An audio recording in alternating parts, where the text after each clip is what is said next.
Trail runners, welcome back to Chasing Gold. We're talking to some of the top runners heading to this year's Javelina 100, chasing these golden tickets to the 2024 Western States 100.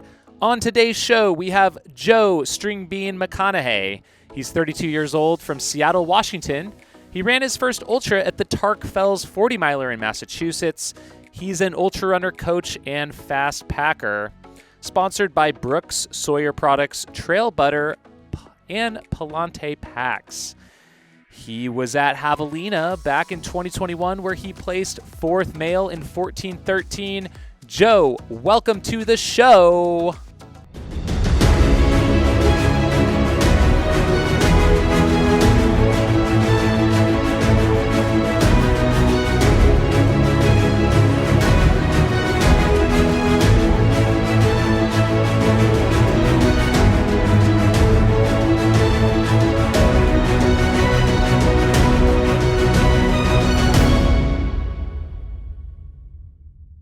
Hey, thanks for having me on. Really excited. In the pre-show, we were nerding out on the Barkley Marathons, which you were at for the first time earlier this year, where you completed a fun run. Congratulations on that, I suppose, even though you didn't do the full thing. In the easiest year ever. Just talking about how soft. Yeah, exactly. But here I am. I still did it, so check the box.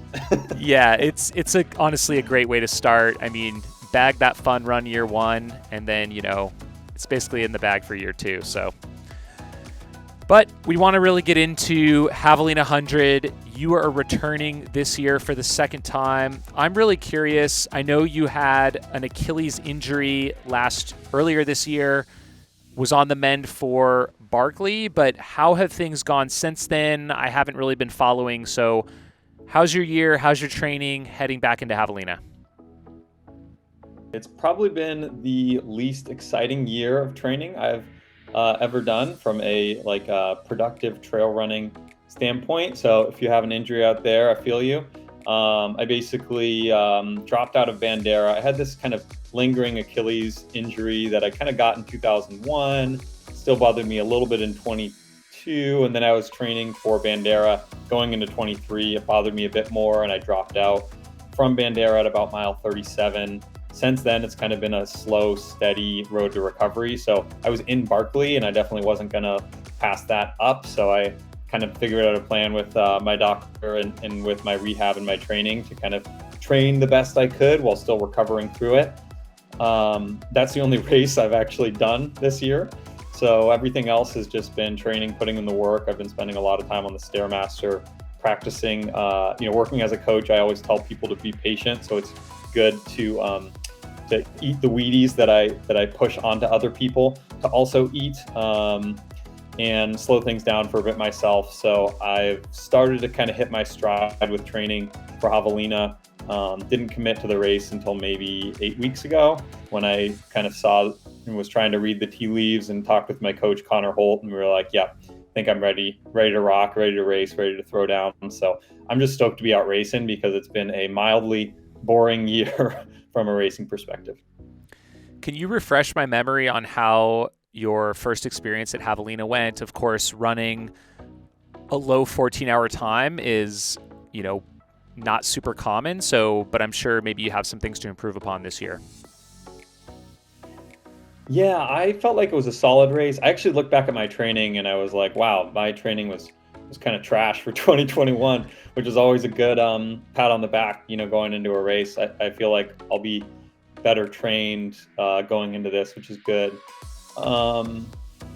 The things that I think I can improve on, I actually love my strategy last year. I think I was looking at splits, like John went out, he ran like 13:05 last year, and he went on like a 2:45. I went out in 2:56 on my first loop.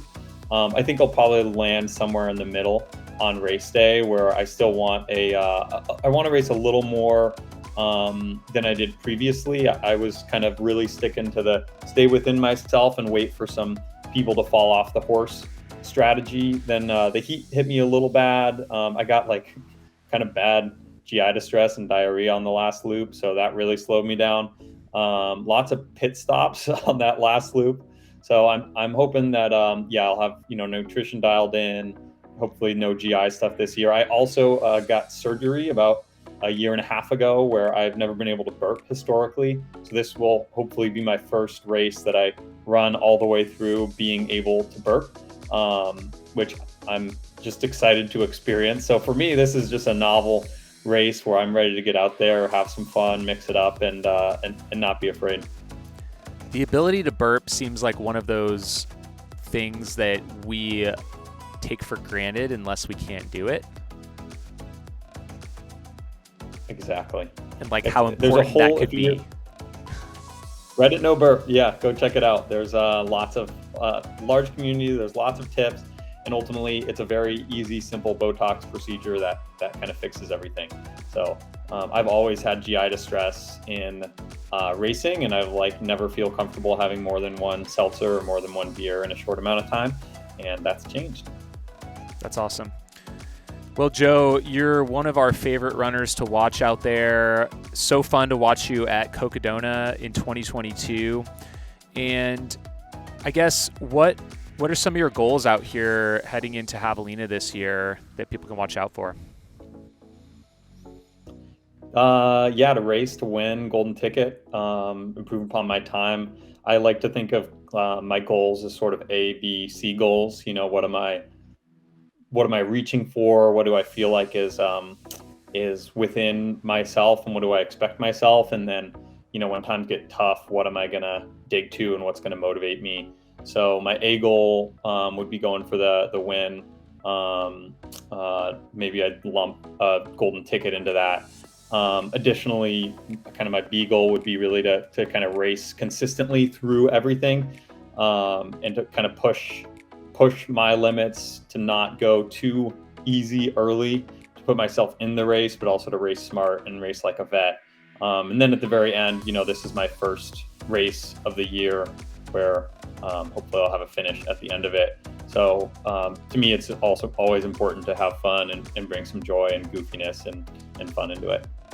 At a golden ticket race like Javelina, especially one that's this fast, the margins for running a fast time are quite thin. I'm curious, I've seen you do this extremely well, having a crew. Like at Cocodona, it was like a NASCAR pit stop at every one. This one probably a little speedier maybe, but can you talk about, maybe the crew you're bringing out, how important that is, and what you guys do that may be different that helps you to succeed?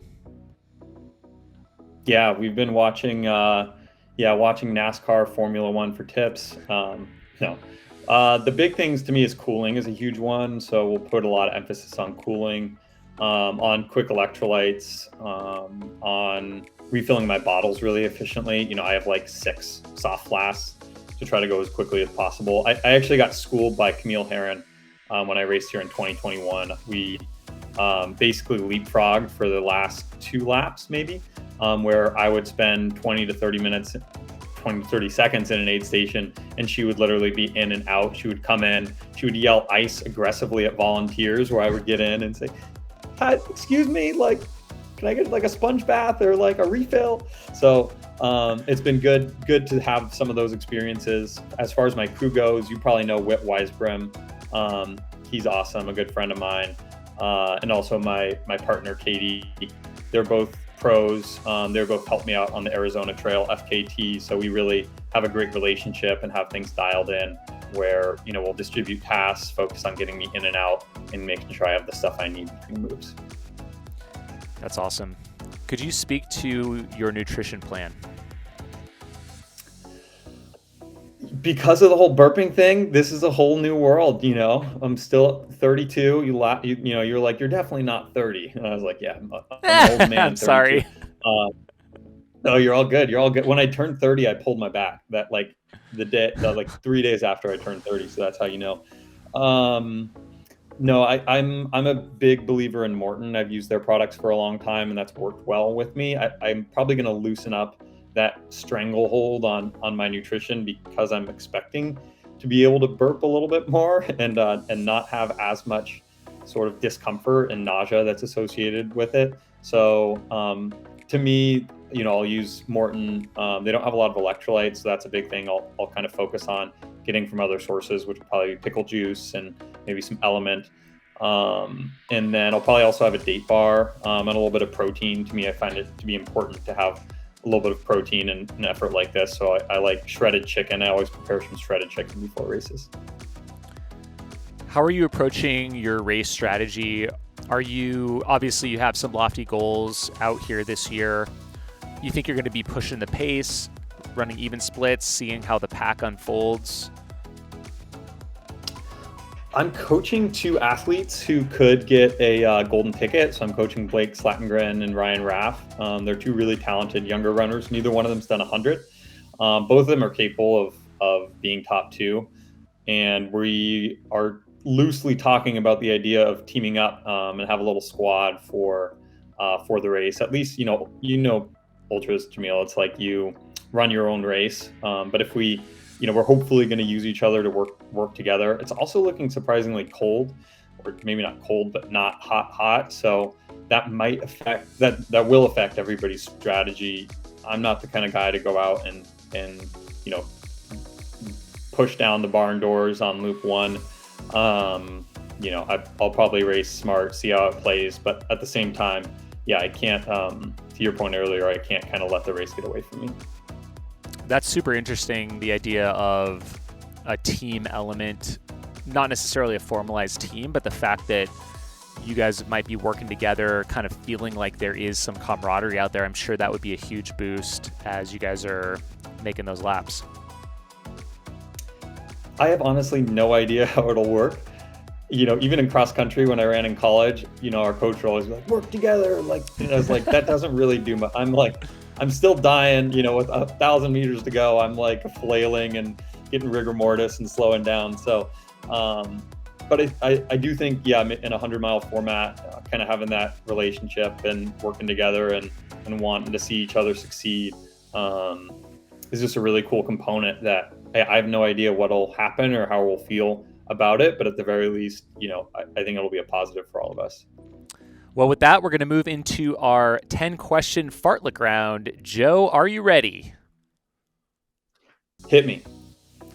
What sneakers will you be wearing for the Javelina 100? The Brooks Divide. Will you be listening to music or podcasts during the race? Just my own thoughts. At what age did you stop trick-or-treating?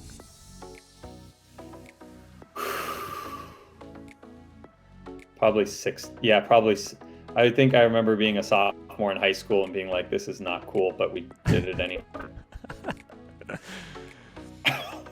What costume will you be wearing next weekend? Oh, no. I'll probably be the dorky ultra running nerd wearing the non-flattering but heat appropriate wear. Okay.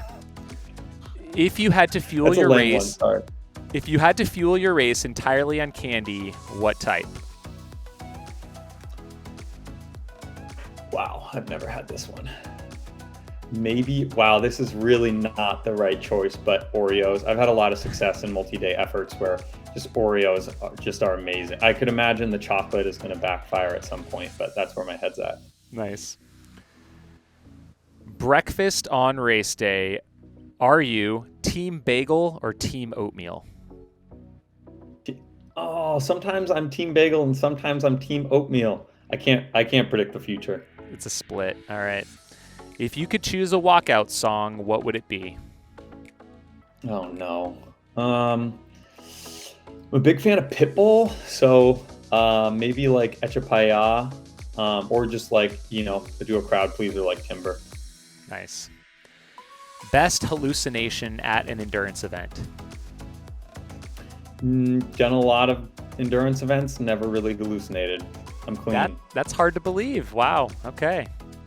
I know, right? Maybe I'm just not trying hard enough. That might be the takeaway. That's definitely it.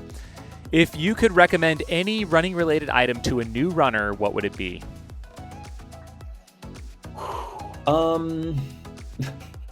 There's a few different products. As I've had problems with nipple chafing this year. There's a product you can order in bulk called Mr. Nipple, which is great. Mr. Nipple.